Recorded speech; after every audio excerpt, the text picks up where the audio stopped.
Irmãos queridos, como temos dito todas as vezes, continuamos nossas conversas bíblicas ao longo dessa pausa, desse tempo diferente que nós temos vivido. Mas eu queria abençoar seu coração hoje. Quero trazer uma palavra de Deus para a sua vida. Uma palavra que nos enriquece, que nos fortalece, nos desafia a nos posicionarmos corretamente durante esse tempo. Eu acho que o grande segredo é nós nos posicionarmos bem, é estarmos num ângulo interessante, é estarmos numa postura correta, de modo que as coisas possam ser vistas ou não. Não é? Dependendo do ângulo que você está, ou eu estou, dependendo da maneira como nós vemos, a realidade pode até mudar. E a palavra de Deus é aquela que equaliza a nossa posição, nos centraliza, nos normatiza no meio de todo esse momento. O que eu quero compartilhar com você está em Romanos 12, verso 12. Paulo escreveu de Corinto, estava na cidade de Corinto, ele escreve uma carta preciosíssima aos cristãos que moravam em Roma. Febe, uma irmã querida, diaconisa da igreja, quem leva essa carta, segundo os estudiosos, Paulo pede que ela seja bem recebida. É uma carta interessante que é a única vez que aquele que escreveu a carta, Paulo ditava e alguém escrevia, um amanuense que era chamado, Tércio se identifica e abençoa os irmãos também. Foi uma coisa bem graciosa, bem preciosa. Paulo coloca suas saudações de quem está com ele, Timóteo e outros irmãos. Paulo saúda irmãos queridos, não é? Ao longo da sua história, principalmente em Roma. Mas eu queria destacar um momento da carta. Um momento muito prático da carta, já no seu pacote final, do verso 12 em diante, quando Paulo trabalha coisas práticas. E eu acho, sabe, irmãos, que a nossa bênção nesse tempo vai ser acharmos as coisas corretas a serem feitas. Mais do que a serem faladas ou esperadas, serem feitas. Pequenos gestos, pequenos movimentos que fazem a gente se equilibrar nessa época. Deixa eu ler para você Romanos 12, 12. E depois eu quero falar um pouquinho. Paulo dá aqui 3 grandes qualidades que precisam estar juntas com algumas realidades.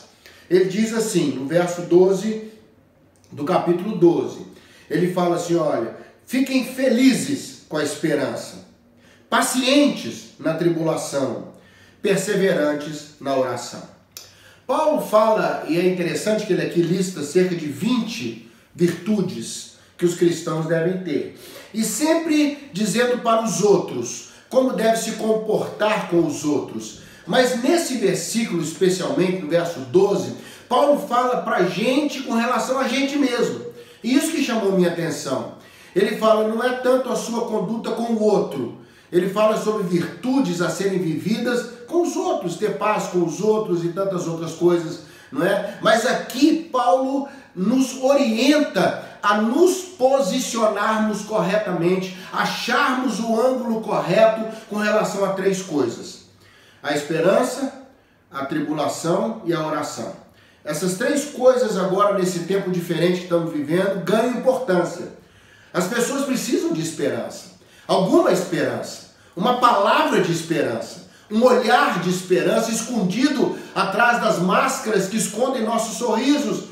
Mas nosso olhar está liberado e esse olhar tem que passar esperança, uma palavra de vida. Paulo falou, olha, se alegre com o que tiver de esperança, regozije-se, tenha alegria, valorize esses momentos, não deixe que ele se perca no meio de outras dificuldades, valorize, se alegre muito em momentos de esperança.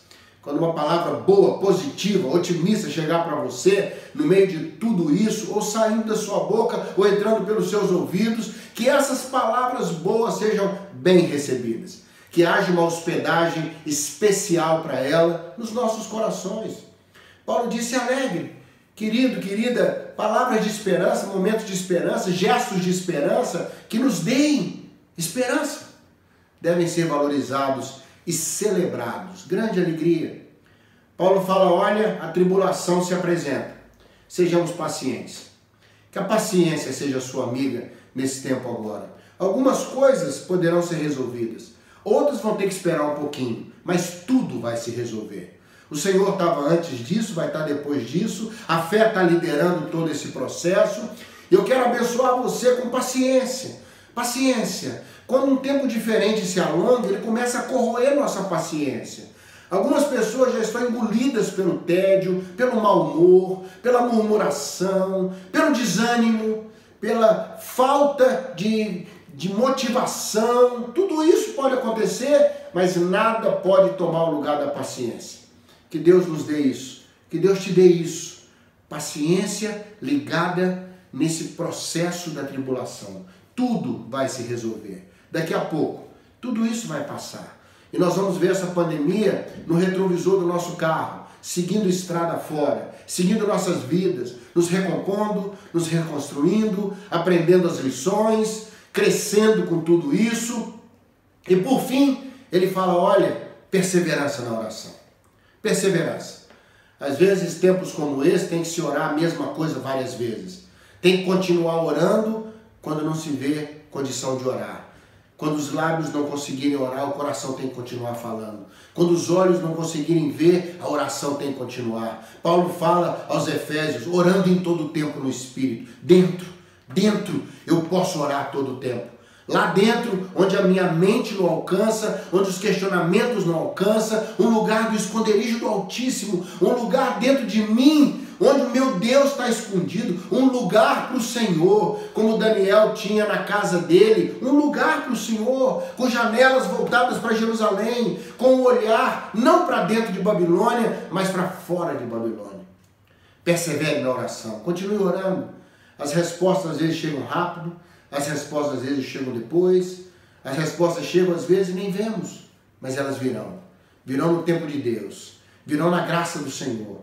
Por isso eu quero reforçar a fala de Paulo para mim e para você hoje.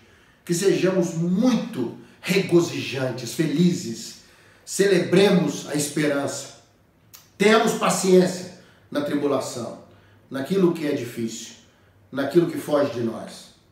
E acima de tudo, sejamos perseverantes na oração. Que Deus te abençoe e que esse tripé segure a sua alma. Oração, mesmo a tribulação, há muito a ser ensinado, e a esperança. Que tudo isso cercado de paciência, de alegria, de perseverança, faça de mim e de você pessoas que não vão somente sobreviver a esse tempo diferente. Nós vamos crescer com ele. Nós vamos nos reconstruir depois dele. Nós vamos crescer sobre ele. E nos monturos, nas pedras acumuladas das destruições, nós vamos subir nessas pedras, ver lá na frente na estrada aquilo que Deus tem para nós. Que Deus te abençoe. Fique firme. Daqui a pouquinho nós vamos seguir em frente. E tudo isso vai ser só memória do coração, ensino para a alma, história para ser contada. Cicatrizes podem ser levadas disso. Cicatrizes de heróis viram histórias e testemunhos. Que Deus te abençoe. Paulo disse certa vez, trago as marcas das minhas lutas junto com Jesus.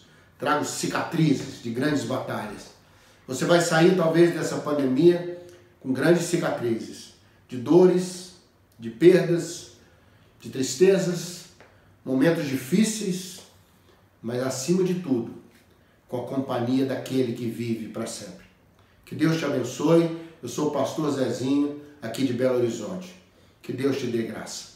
Amém.